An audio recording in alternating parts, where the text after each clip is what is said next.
I'm super excited to welcome our next talk, and it's a panel. We're going to talk about collective funding in web3. And as for our three amazing panelists, I want to welcome Simona, James, and Steph on to the stage. So I'll ask all of you to turn your videos on, and we'll talk about some interesting ways to do funding. So welcome, everybody. Excited to have you on board. Thanks. Looks like there we go. Awesome. So we have 30 minutes for this, which means we'll be able to go into too many questions. So we'll try to go into some direct topics as early as possible. But I want to kind of zoom out first and just maybe start off with a couple of intros. I'd love to kind of start with Simona here. Tell us about who you are, what you work on, and what is kind of the most common thing you end up doing as part of your role. And we'll kind of then go to Steph and James. Cool. Hi, everybody. Great to be here. I tend to spin very many plates in the Ethereum ecosystem. I am a steward of Gitcoin DAO, meta governance steward for ENS. I also work with Element Finance DAO, as well as organize Shelling Point and ListCon. So there's a plethora of things that I get involved in, all aimed at potentially creating or making sure that Web3 is our new reality, and creating space for a lot of people to come into that reality in a nice, beautiful initiation, and then a nice kind of path forward that everybody can benefit from. Oh, thanks. James, if you want to go next. Yeah, sure. So hello, everyone. I'm James. I'm from FireEyes and from New Zealand. Really focus on sort of like how we can open up the governance space and make it more approachable. And the best way that we do that is by working with a series of token launches and DAO launches. We're at the moment at MCon. If anyone's listening at MCon, come and catch us and hang out. But sort of really like focusing on how these DAOs can expand. So how can Metacartel bring in more people and give out more money? How can ENS launch, sort of and launch their token in a meaningful way and get other people involved? Awesome. And Steph, you're next. Hey, I'm Steph. I'm over at Seed Club. I am the steward of the media team. And yeah, I spend my days thinking about and executing and facilitating media as a DAO strategy. And yeah, I think Jess, our instigator and co-creator, described me as someone who thinks about coordination more than most sane people, and I feel like that feels pretty accurate. Amazing. This whole day is about coordination and sort of anywhere from our learnings to our complaints. So I want to focus on both of those for the next few minutes. My kind of I feel like the first topic we should all dive into is maybe talking about what is essentially the level of coordination we have to do. So James, you talked about working with specific launches. Somebody talked about doing grants for multiple communities. Steph, you're talking about just kind of a lot of companies that you get to look at and the media aspects of all those opportunities. These are different scales. These are different kind of timelines. You have a lot different set of people that are affected by these decisions.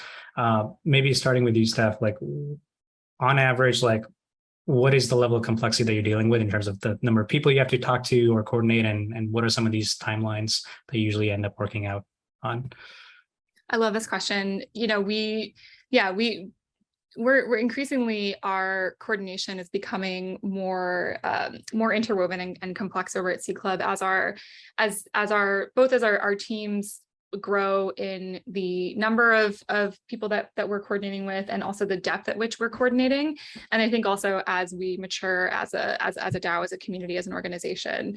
So yeah, on any given day, or sorry, in any given week, I'm in something like 14 plus hours of meetings that are scaled from like either one-to-ones or like syncs across multiple working groups, or within our specific working groups. And yeah, and we're working on timelines. So if I think about with the media team specifically, we're working on timelines that are both like 24 hours long, right? Because you're you're engaging in a the Cycle. ever on cycle of Twitter, just social media, but we also work on much longer timelines, right? So when we're talking about any media that we're putting out, from our podcast to any of our editorials, that can be timelines that are like 2 months, 3 months, 6 months out, and one of the things that we're also in the midst of on the media team, but then again also at C Club at large, is the way in which as we grow our teams, as we grow and add new verticals to our work, that our coordination and our need for clarity and legibility and constantly surfacing all assumptions just becomes so critical. Oh, I can imagine, and I feel like I want to go to Simona next, because you seem to be in the eye of the storm of every grant DAO coordination here. So what's the chaos that you get to deal with? Well, so I think just in general, and how this is potentially evolved, we're still dealing with incredibly, dare I say, centralized and gigantic kind of decision-making processes, right? And we're definitely at that stage where it's very important to become much more agile and to make sure that we set ourselves up for collective decision making, right? And it's very, very important to decentralize that decision making process, and it's very important to prioritize enabling funding beyond what is, a project that maybe has somebody who is good at marketing that project. Right. So this from the perspective of just an evolution of what it takes every single round for Gitcoin grants. The ones that go ahead are the ones that are just very good, constantly on Twitter and doing the usual kind of pre, during, and post grant engagement, let's say. So I think there's work to be done, particularly on that decentralization piece, and particularly on that merit base, like really surfacing things in a much more natural way, versus again a little bit of that centralization and flavor that we're trying to get away from. No, absolutely. This actually is a good segue into what I was going to ask next, but I also want to give James a quick opportunity to talk about this, because that is effectively where we're going to touch on. And how do we actually make that scalable? So James, I'll let you quickly chime in. Yeah, I mean, I think like +1 to what both Steph and Simona said.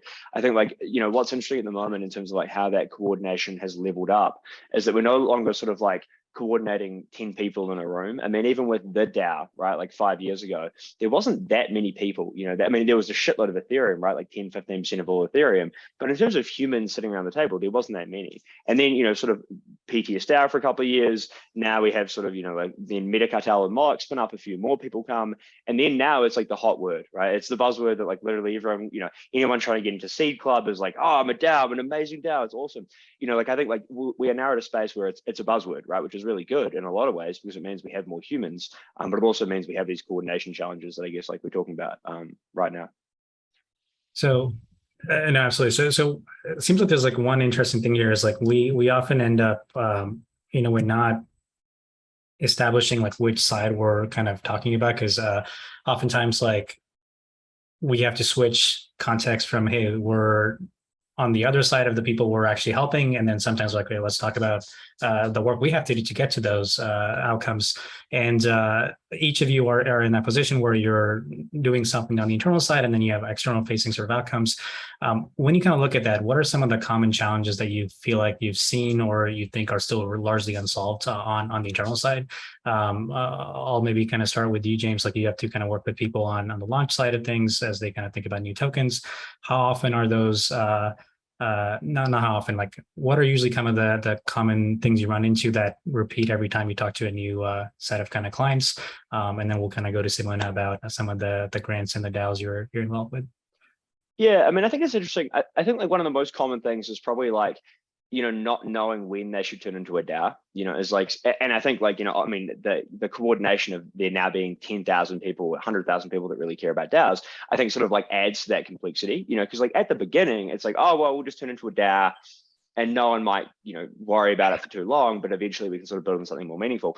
Versus now, it's like, okay, well, we can turn into a DAO right now, and there might be 10,000 people, banging our drum, but do we need that? Like, should we do that right now? And so I think like a common thing, we, end up talking to a lot of different companies, and a lot of them are like, okay, let's turn into a DAO tomorrow. And either they're trying to rush it too much and they need to chill the fuck out. Sorry, I don't know if I would swear, chill out and, sort of take it a little bit easier, or they're so scared, right? There's actually a lot of companies that we've spent a lot of time working with that, we all use on a daily basis that were planning to launch a token years ago, and didn't, and, went through months or years of work around launching that, and then went, okay, this is too scary. There's too much going on. And so I think that's, sort of one of the most common things that we end up finding.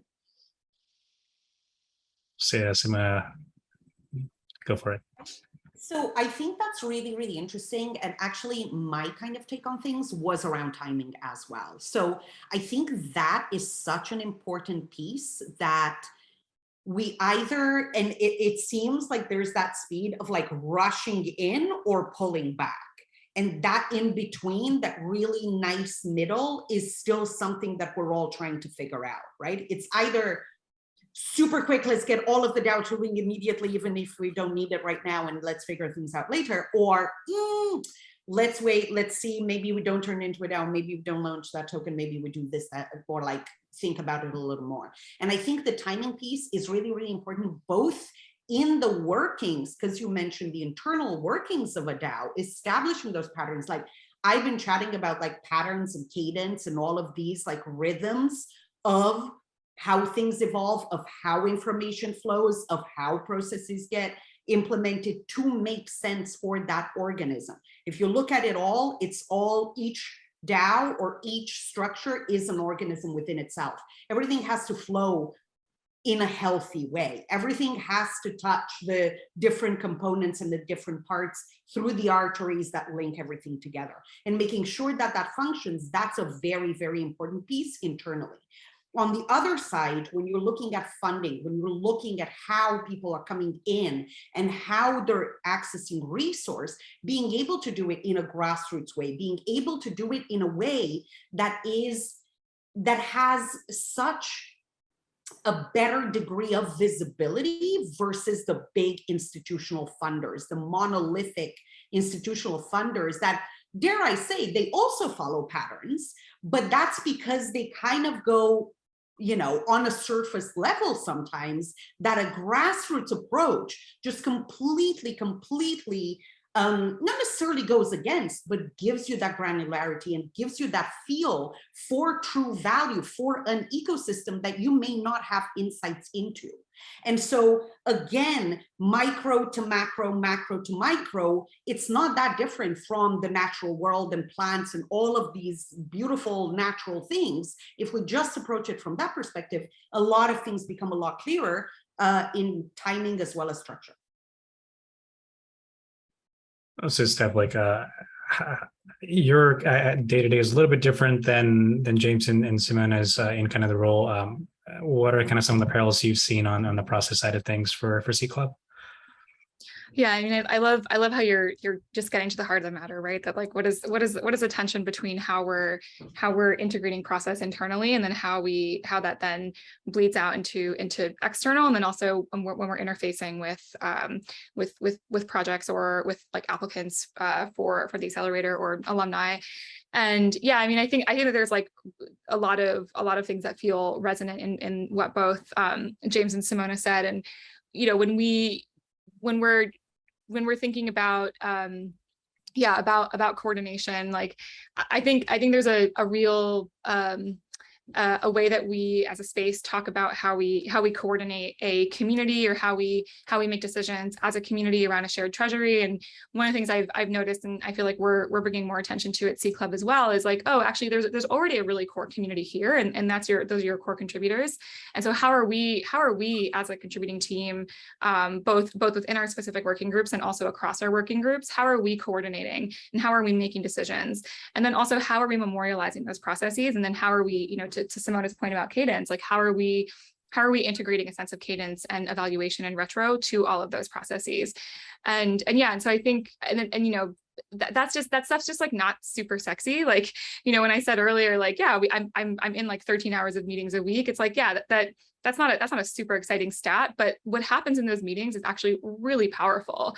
Like the power of a 30-minute one-to-one and what can be accomplished in terms of like connection and coordination in this off-chain way is actually really critical to then bringing that coordination to on-chain, and then also how we accelerate that coordination for the DAOs that come through Seed Club. So does this mean that you're essentially focused on decentralized decision making, but from a process standpoint, like what matters is still kind of behaving like any coordinated community would, which largely resembles a centralized sort of controlled kind of party? Is that a fair question to either of you? Yeah, I mean, I guess I'll you know, take the first pass at that. Yeah, you know, I think that there is this, you know, we think about decentralization. I think it's very easy for us to say decentralization. On the other side of that is centralization. And I think that that's actually not a super useful way to think about decentralization, right? That it's like, it can be this like circular spectrum with like hella gradients, and there's certain things within your DAO, within your community that might be fully decentralized, whatever that actually means. And there's certain components that have like higher touch or more sort of like quality control or curation or quality assurance or curation that those processes go through. And I don't necessarily see that as like centralization, you know, so to say, but I do see it as a really actually critical part of having a fully aligned decentralized community. I'm down to go, Simona. I was going to say for sure with the gradients, I mean, that's just, it's the way we need to approach this whole thing, because otherwise we're all going to lose our minds and go like, why are we not there yet? What the hell? So being like jumping straight from a way of doing things that works to a decentralized way, right? Like look at grants, right? There's the decentralizing the grants protocol, right? And making that a tool for any community to use to fund whatever it is that they care about. That's the level of like independence and decentralization that you aim for. But there's no way that you're going to be able to do it unless you would have gone through these like whatever 15 grants rounds that Gitcoin has put up to see how it evolves and to see how it grows and to see how people are using it and what gets funded, right? So it's like that progressive way and path that you build. It's almost like, you know, those movies where like the track isn't built yet, you're like building it as the train is going, is basically what we're doing. And that's totally fine. And we should be comfortable with that. And it's going to take a minute sometimes, but it is a progressive effort. Yeah, I agree. And I think that like, you know, in current times with like the whatever the number going down and like DAOs not executing as well as some people, you know, would like them to, I think like there's this massive wave at the moment of people being like, oh, you know, we should just go back. These corporate structures are actually really important. You know, they're being emulated in these committees that are being spun up, you know, and like some of that stuff is true. And there certainly is learning from the corporate world. And, you know, the idea of making a grants committee, right, and that being a centralizing force, you know, makes sense. But actually that doesn't mean we're taking a step away from the DAO stuff, you know. And I think like everyone's roasting tokens and roasting DAOs right now, I think should like take a step back and you know, have a guess where we're going to be in 5 years. And it's going to be that actually a lot of this corporate structure is being consumed by these DAOs, whether anyone likes it or not. And so the current DAO wave, yes, you know, we are centralizing in some ways. However, you know, we shouldn't throw the baby out with the bathwater. The main thing there I would point out is adopting these things or making sure that we evolve this in a mindful way. Like, don't just go, oh shit, it's not working yet. Let's just bring whatever it was from the corporate world and just like jam it into the DAO ecosystem. Do it in a mindful way. Take what makes sense. Do not just move it as if you're like navigating, I don't know, Europe with a map of the States, and then you're getting frustrated that you can't find where you're going. Like, it's just, don't do that.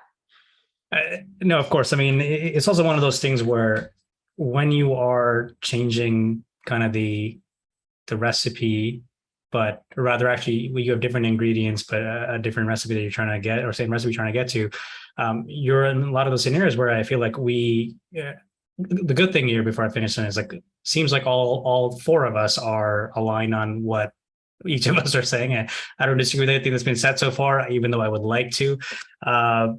but there are also some benefits of kind of being able to actually cherry pick things that are working and implement them in any new process. And there are a lot of advantages of that. There's nothing wrong with having a meeting. There's still a range that you get to sort of realize that there's like a diminishing returns that you kind of get to.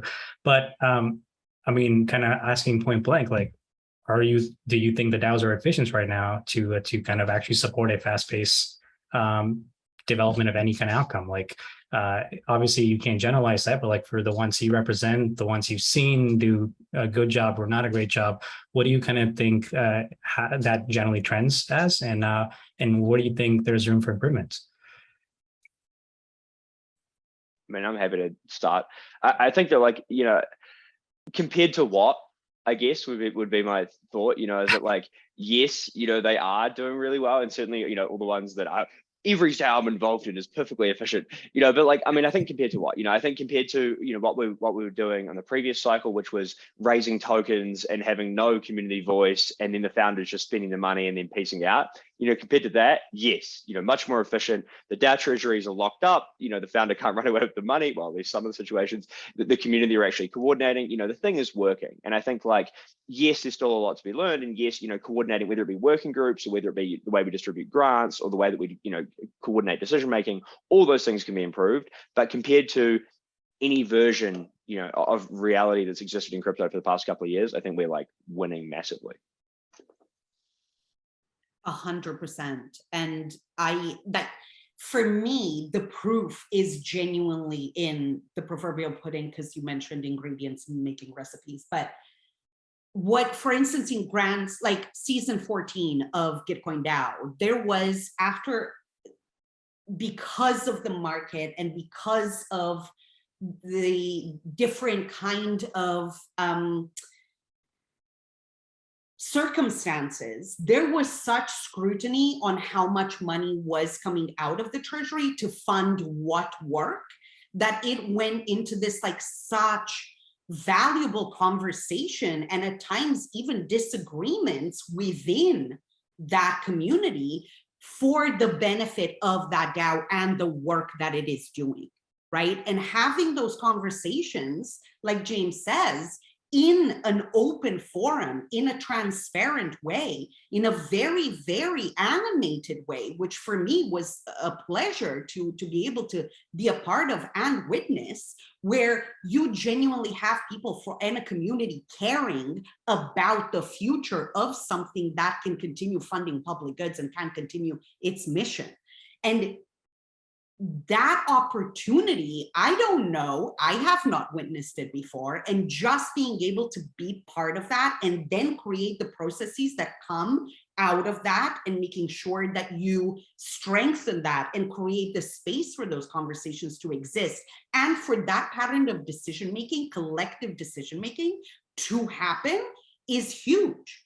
Like, it's a milestone as far as I'm concerned in how we're moving them, how we're evolving them, and how we're getting better and making sure that these things are clear, they are very accessible, they are very, transparent in terms of the flows, in terms of who's involved, in terms of what we're doing with resource. I mean, yeah, I think so. Yes, from me. I want to maybe ask an adjacent question to Steph, kind of compared to what I would say a lot of what Simona's and James' day-to-day looks like. You are investing in companies or DAOs, and generally kind of you have a different way of thinking about how do you measure anywhere from success to track outcomes. What are kind of some of the parallels you've seen from how you work at C Club versus what anywhere from like a venture capital firm would do, or other DAO initiatives you've seen around? Yeah, totally. I think a critical point there to just to clarify is that, you know, as C Club, we don't invest in any DAO or community. The thing that we do offer, though, through the accelerator is an investment of like social value, and then also like, you know, knowledge acceleration. And yeah, and so, you know, I think there's how I think this question of efficient, are DAOs efficient at outputs? I think it's such a fascinating question. It feels like it's almost a holdover a little bit from Web 2 and from this idea of escape velocity and just like constantly up and to the right. That it's true that we do need to be able to allocate this capital that we have, that we're able to pool really quickly because of this new technology. And I think that the real innovation actually does lie in how we allocate that capital, right? And so at Seed Club, the value or sort of the investment that we're able to offer is around that piece of innovation. It's like how are you actually thinking about allocating that capital to your community and bringing value back to your community, and then also what are like the most innovative ways to build with your community and to create meaningful work together. So, and I think there's that's like it's a more like quality level type of investment, and it is very high touch, right? And it's like a little bit along the lines of like do things that don't scale and do things that are actually going to be really aligned and produce something that's really of quality and also aligned with the ultimate value proposition of Web3, right? Which is the democratic opportunity for ownership of these networks that we're building. No, amazing. Yeah, and I guess in that goal, everybody is aligned because kind of compared to the alternative, which you kind of talked about, Simona, like there are no other avenues where you get the same opportunity, and not even just the binary notion of having the opportunity or not, but also at the scale, which you don't get to sort of pursue. And that is definitely unique here. And we're kind of figuring out how do we actually behave as individuals, whether it's representing the values to representing kind of the outcomes. So sounds like we need a second talk sometime in the future to figure out how do we actually track if we've been actually progressing or not. I do have a couple of smaller questions. I'll kind of start off by maybe asking each of you. There's about 1,500 hackers, actually 1,700 hackers for this event. They're building a lot of incredible tools for usually things that they're excited about. But as you kind of go about your kind of day-to-days here, like what are some of the missing things you've seen that would really benefit, whether it's on the tooling side or processes side, or just things that developers can do to help make your lives easier? What kind of comes to mind? I think, well, maybe some like alpha from MCon this week is that like everyone is talking about verified credentials. Like I think the idea of like, and to me, that's been the very clear end of governance, from the beginning, is you have this liquid token that anyone can buy, and then you have these credentials that are slapped on top based on, your expertise or how long you've been involved, and that gives you more governance weight, right? As far as I'm concerned, that's the end state of all tokens, across the ecosystem. And I think, it's been insane, the level of buzzword that verified credentials or whatever else we're going to call them, has been this week. And I think that any builder listening or, hanging out, building around that topic, I think is a very, very interesting space, which is basically soulbound NFTs, right? They're all the same thing, DAO, non-transferable DAO shares. It doesn't matter, which way you spin it. The idea that your address can sort of have some reference, which can be used inside of governance or other coordination efforts, very sick and going to become very important. Yeah, something that I think about all the time, especially from the media end at Seed Club, but it also infiltrates, I think, everything we do in DAO work is how can we actually communicate directly with our token holders, whether that's an ERC 20 or an ERC 721? Like, how can you actually get that direct connection to those token holders? And it just seems like it seems like a very sticky and also slippery area of work, right? Because there's, you then get into this whole rabbit hole of just like, data, how you capture the data, how are you storing it, and what are you doing with it? But I think that there is a real rich opportunity there to figure out how we can directly communicate and add value to the folks who hold tokens. I actually think that was a project at ETH New York, Kartik. It was one of the finalists. It's a recurring theme that I would say largely remains unsolved. So that's a really, really good point. And I think both of those, it's really, really interesting to reflect on how much we've been playing with these things throughout the years. And now finally we're getting to stages where potentially the tech is ready and the people are ready and the ideas are there to actually make them something that does provide value, right? We've done this so many times. Like I remember there's so many different experiments that we were doing with like reputation, and that gives you this, and you can do this with, if you have this token that's minted for this project and so on. I mean, God, I was doing this stuff in like 2018 and people were like, what? But it's very, very important to look at, actually what I'm gonna do is I'm gonna give a kind of bit of advice or a prompt for everybody building. I would say elevate your intentions about what you're building. Don't just build something that is, I don't know, done before, or something that is buzzy, or something that is on trend. Build something that you genuinely care about, that your community, the community that you come out of, cares about. Look at something that can be that can generally make things better for whatever it is that you're interested in, and elevate that intention so that it does become something that we like, moves us that step further into what we're trying to do here, which is, dare I say, enable access to resource for everybody and redesign the little lines in the sand or in the cement that we have just been forced to live with for so long. That would be my kind of prompt for everybody. Very, very timely and wise. All right, last question, and we'll kick this off to the next talk. But how can people get involved in your community? I'll start with Steph with Seed Club. What's the best way for people to find out, and feel free to plug anything you'd like? Yeah, I mean, definitely, of course, like, follow us on all the socials, right? Twitter, get into our newsletter, find us on Discord, get in there, introduce yourself. And also, if you're a DAO builder, if you're a community builder, apply to the accelerator. We're just in the process of finalizing our next cohort for SEO 5, but there will be an SEO 6, there will be an SEO 7 and onward. And we really want to see excited, new, innovative builders come through. So we're at Seed Club HQ on Twitter. And you can find us all the places from there. James? Yeah, I'd say the best way to get involved is to participate in Wildfire, which the best way to do that is go to my Twitter, and it's a pinned tweet, Blockchain James, and that's sort of a governance collective. So there's 1,000 odd people in the Discord, but sort of 4 key working groups focused on 12 odd, 13 odd different projects. The likes of ENS that we're speaking earlier, Optimism, Seed Club is sort of lightly tied in, but there's actually a lot of opportunity here. And if you're keen to join, any of these DAOs and any of these communities, whatever your skill sets are, go into the Discord and just spam them and start adding value, and like, you will be onboarded. Or, hit me up on Twitter and say, hey, I'm doing something cool and I'm not getting free tokens, and I'll abuse them. Thanks, guys. And kind of same pattern. Twitter has all of the handles of all of the different things. I'm just at sim_pop.